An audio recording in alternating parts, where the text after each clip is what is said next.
दोस्तों, प्रेसिडेंट को हमारे देश में हेड का दर्जा दिया गया है।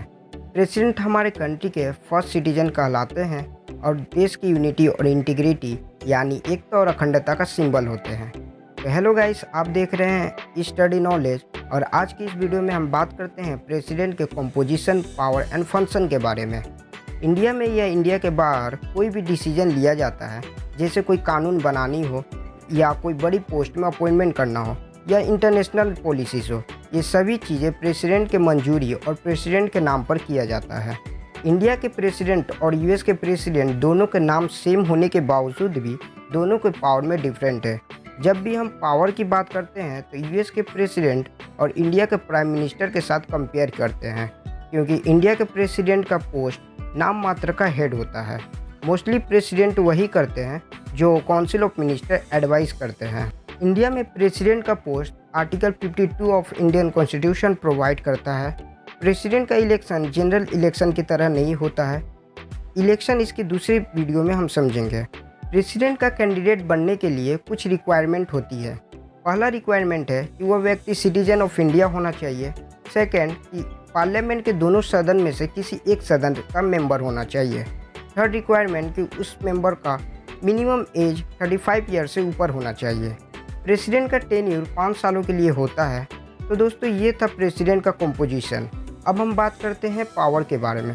तो प्रेसिडेंट के पास डिफरेंट कैटेगरीज के पावर होते हैं, जैसे legislative power, executive power, judicial power, financial power, diplomatic power, military power और इमरजेंसी पावर। सबसे पहले बात करते हैं लेजिस्लेटिव पावर की। तो पार्लियामेंट के 3 सेशन होते हैं एक ईयर में। ये सेशन को बुलाने को और सेशन को डिसॉल्व करने का काम प्रेसिडेंट करते हैं। प्रेसिडेंट डिसॉल्व उसी वक्त करते हैं जब उनको लगे पार्लियामेंट में रूलिंग पार्टी अपना मेजोरिटी खो चुकी हो। इसके अलावा प्रेसिडेंट लोकसभा में 2 मेंबर और राज्यसभा के 12 मेंबर को नॉमिनेट करता है। लोकसभा में मनी बिल पेश होने से पहले प्रेसिडेंट की रिक्वायरमेंट लगती है। इसके अलावा कोई भी नई कानून जब बनती है पार्लियामेंट से, तो प्रेसिडेंट के पास साइन के लिए जाती है। तो उस वक्त प्रेसिडेंट 2 काम कर सकते हैं, या तो वह साइन करके पास कर दे उस कानून को, या उस कानून को पार्लियामेंट में फिर से भेज दे चेंजिंग करने के लिए या उसमें रीऑर्गेनाइज करने के लिए। बट सेकेंड टाइम जब पार्लियामेंट से पास होकर वह बिल आती है तो प्रेसिडेंट को यहाँ साइन करनी पड़ती है। Next is executive power.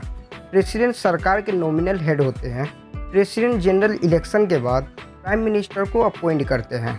फिर प्राइम मिनिस्टर के एडवाइस पर उनके काउंसिल ऑफ मिनिस्टर को अपॉइंट करते हैं। इनके अलावा president CGI, attorney general of India, controller, auditor general, chief executive commission के हेड और यूपीएससी के मेंबर को अपॉइंट भी करते हैं। Judicial power. President supreme court के चीफ जस्टिस और हाई कोर्ट के चीफ जस्टिस को अपॉइंट करते हैं। इसके अलावा प्रेसिडेंट किसी भी व्यक्ति की सज़ा कम करा सकते हैं, माफ़ करवा सकते हैं या उसकी सज़ा को हटा सकते हैं और वाइजत बरी भी करवा सकते हैं। यहाँ तक कि प्रेसिडेंट किसी व्यक्ति के डेथ सेंटेंस को भी रोक सकते हैं। नेक्स्ट पावर है फाइनेंशियल पावर। एवरी ईयर का बजट प्रेसिडेंट के नाम पर ही पेश किया जाता है। प्रेसिडेंट के पास फंड होता है। ये फंड गवर्नमेंट फंड से अलग होता है। प्रेसिडेंट के फंड को इमरजेंसी में यूज़ कर सकते हैं। प्रेसिडेंट एवरी 5 ईयर के बाद फाइनेंस कमीशन बनाते हैं। ये सेंट्रल गवर्नमेंट और स्टेट गवर्नमेंट के बीच में रेवेन्यू डिवाइड करता है। Next is military power. President हमारे देश के सुप्रीम कमांडर होते हैं। इंडिया मिलिट्री के 3 ऑर्गन्स यानी इंडियन आर्मी, इंडियन नेवी और इंडियन एयरफोर्स के चीफ को प्रेसिडेंट अपॉइंट करते हैं। प्रेसिडेंट ही किसी कंट्री के साथ वार डिक्लेयर कर सकते हैं या किसी वार को रोक सकते हैं।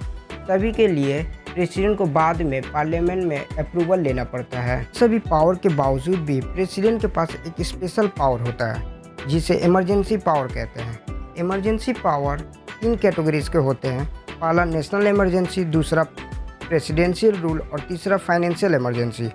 नेशनल इमरजेंसी 2 केस में लगते हैं। पहला वार या एग्रेशन के वक्त और दूसरा आर्मी रिविलियंस के वक्त। नेशनल इमरजेंसी इंडिया में 3 बार लग चुकी है। 1962 में जब इंडिया और चाइना के साथ वॉर हुआ था। सेकेंड 1971 में जब पाकिस्तान के साथ वॉर हुआ था। 75 में उस समय के रूलिंग गवर्नमेंट श्रीमती इंदिरा गांधी के जरिए ये इमरजेंसी लगाया गया था। Next emergency presidential rule.